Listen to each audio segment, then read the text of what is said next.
Assalamualaikum warahmatullahi wabarakatuh. Perkenalkan, nama saya Laili Handayani dari kelas MJ701 dengan NIM 2202010100200 untuk memenuhi tugas mata kuliah Etika Bisnis dengan dosen Bapak Joko Suharyanto tentang pendapat untuk artikel kegagalan berulang proyek food estate ribuan hektar sawah di Kalimantan Tengah terbengkalai dan beralih menjadi kebun sawit dengan homepage-nya www.bbc.com Indonesia artikel ini tersebut.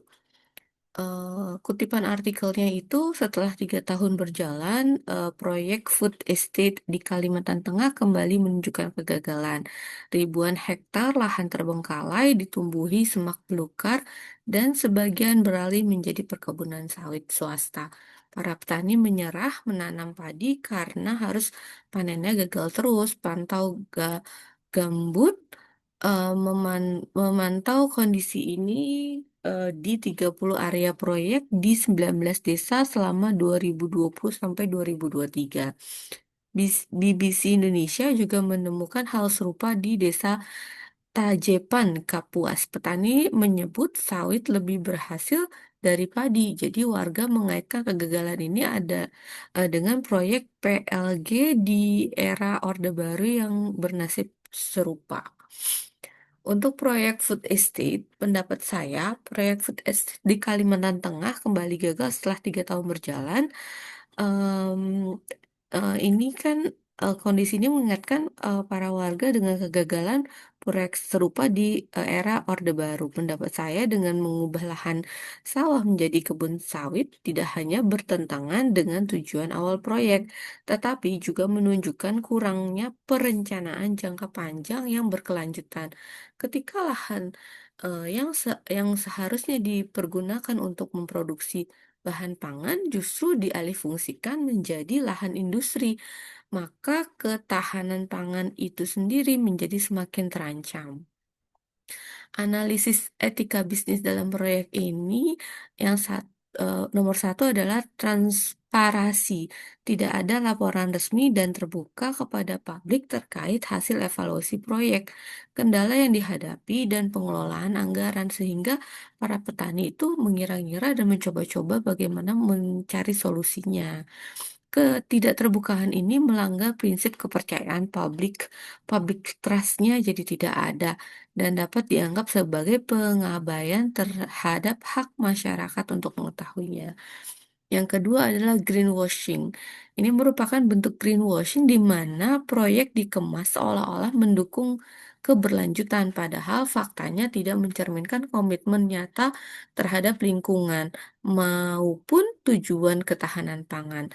Pemerintah mempromosikan proyek ini sebagai solusi ketahanan pangan dan program ramah lingkungan, namun kenyataannya lahan dibiarkan terbengkalai dan malah dialihfungsikan menjadi kebun sawit. Yang ketiga, menurut saya, itu dari sisi sosial. Prinsip Corporate Social Responsibility CSR dan Justice Fairness dilanggar. Proyek yang baik secara etika seharusnya memperhatikan dampak sosial dan kesejahteraan para pelaku di lapangan, bukan justru membuat mereka menanggung resiko untuk kegagalan. Analisis etika bisnis selanjutnya adalah ketahanan pangan. Ketahanan pangan tidak bisa dipaksakan secara instan.